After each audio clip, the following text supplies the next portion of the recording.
let's talk about, speaking of Great Falls, Craig said this is a good time for that. This is not Great Falls, but it's the next best thing, right? How about Mill Creek Canyon right now? You can see we got those leaves turning that golden color there as we get closer and closer in the fall, and we're seeing those leaves changing a little lower and lower in elevation, so that's pretty cool. Here's another amazing shot here sent in from Chris Williams here looking over Wasatch State Park, and you can see, look at the beautiful colors here showing up here in the lower elevations with the homes down to the south, that luscious green grass as well, just the colors popping right off the grass.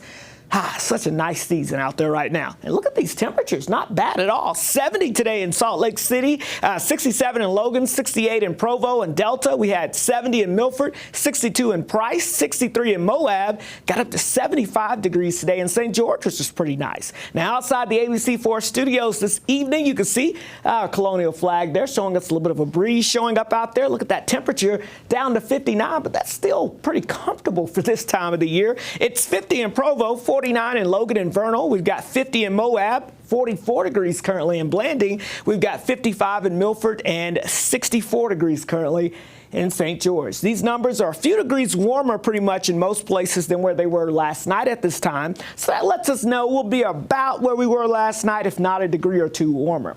Outside on the Beehive State, as we look at 4-1 radar, all is quiet with that light westerly wind as high pressure is in charge of our weather right now.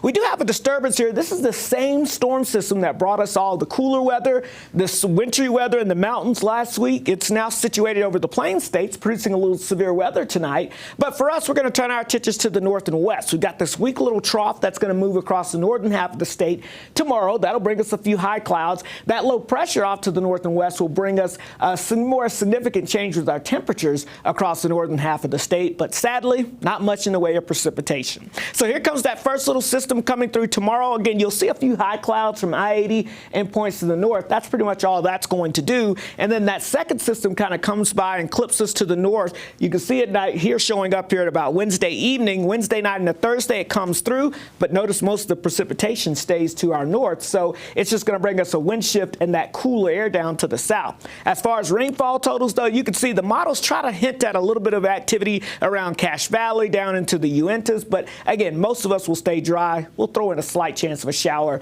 north of I-80 as that moves through. Otherwise, we've got the warm air mass in place again tomorrow. Here comes that system Wednesday night and Thursday, a brief shot of cooler air. It's a decent shot, but it's going to move out of here quickly. The warm air builds back in for the weekend and into the beginning of next week. But of course, Halloween week is next week. Here comes another stronger storm system looks to develop and move our way just in time for Halloween week there. So as we look at your outlook for that time frame, we're looking at some changes with that weather, with below average temperatures looking fairly likely as we get closer to Halloween.